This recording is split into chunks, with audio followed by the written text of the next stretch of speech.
અમારે એક મિત્ર છે, નામ નથી દેવું, બહુ આમ બહુ સારા મિત્ર, પણ ભાષા બોલે સુરતી. મને એક વખત મારી પાસે આવ્યા, એટલે મૂળ કાઠિયાવાડી છે પણ વર્ષોથી ત્યાં રહે.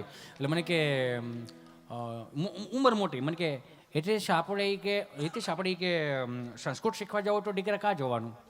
મેં હે સંસ્કૃત શીખવું હોય તો દીકરા કાં જવાનું આપણે? મેં કીધું સારા શાસ્ત્રી પાસે જવાનું. પણ તમારે આ ઉંમરે સંસ્કૃત શીખીને શું છે? મને કહે હવે દીકરા હવે આપણે હવે બહુ લાંબુ નહીં હવે આપણે હવે પલ્લા કાપવાના આપણે. મેં તો શું છે પણ એ કે સંસ્કૃત શીખેલી હોય તો સંસ્કૃત તો દેવોની ભાષા કે નહીં? હા, તો આપણે ઉપર ગયેલા હોય તો દેવો સાથે વાતચીત કરવા થાય ને. અતઃ બાલઃ એકમ પુસ્તકમ પઠતી. તો મેં કીધું પણ એ વાત તમારી હાચી, પણ તમને પાકી ખબર છે કે તમે સ્વર્ગમાં જ જાઓ? આ તો કાં જવાના? સ્વર્ગમાં જ જવાના ને એમાં કાં જવાના? મેં કીધું એવું નથી, પણ તમે પાસપોર્ટ ઉપરનું ઓલું લીટરિયું લાવતા ને કદાચ નરકમાં જાઓ એમ. તો નરકમાં જાઓ તો શું બીક? એમાં કંઈ ડર નથી. કેમ? અરે નરકમાં જાય તો કદાચ ભાષા આપણી ગુજરાતી છે તો આપણે અંકાઈ લેવું, ત્યાં તો ગુજરાતી છે જ. એની ઘેરે હું જમવા ગયો, જેની જોઉં હજી કૂતરાવાળું ઊભું છો, ધ્યાન રાખજે. પછી વાટલીને આપણે પૂરું 2:30 વાગ્યા પછી દાંત કાઢવા ને એટલે કેવું લાગે ખબર? નવણા કોઠે બ્રહ્મ મુહૂર્તમાં ગ્રેવીવાળું મંચુરિયમ દીધા બરોબર થાય. તમને પસે નહીં, મને હજમ ન થાય, એની જેવું સમજ્યા?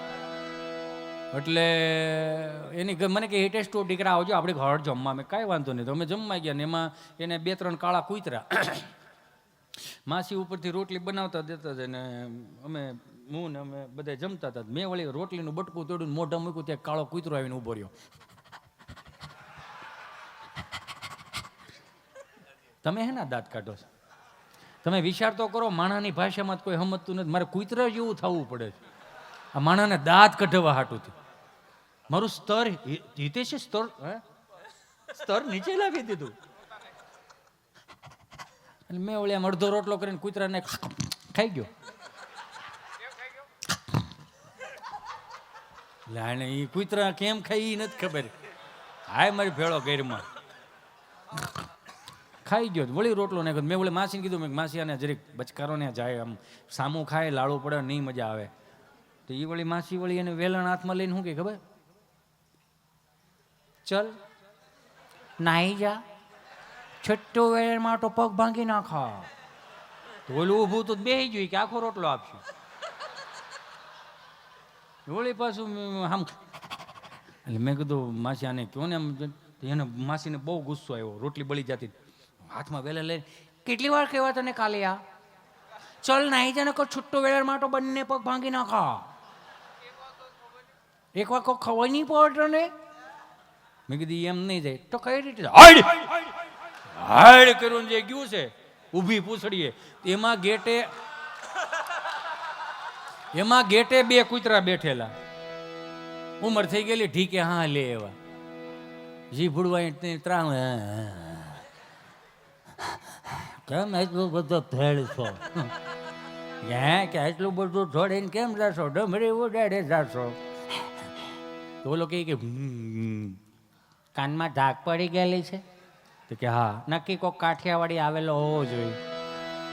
હળડી કાઢેલા એટલે મેં કીધું હાલો હવે સિંહ જોવા લઈ ગયો. 5 માળનું બિલ્ડિંગ ને બધા અહીંયા પૂરાઈ દીધા. મેં સવારે 6 વાગે ઝીપડું આવશે, ઝીપડામાં આવી જવાનું. 5 કપલમાંથી 4 કપલ ઉતરા ને 5મો કપલ હાથમાં 4 વર્ષના છોકરાને લઈને હાથમાં આવીને હિતેશભાઈ હરે પર ચીંટુને કંઈક થઈ ગયેલું છે. મેં શું થયું? કોને ખબર? આને ખવડાવ પીવડાવ્યું, નવડાવ્યું, થોડો કપડાં પહેર્યા પછી બેન્ડ વળી ગયો. બેન્ડ વળી ગયો, બેન્ડ. મેં વાંક વળી ગયો એમ કે નહીં? હા એવું જ છે કંઈક. મેં કીધું કેમ એમ કરતા? ખવડાવતા પીવડાવતા અત્યારની પ્રજા વાંકી વળતી જાય છે. ગોગો પેપરમાં બહુ હલવાના છે.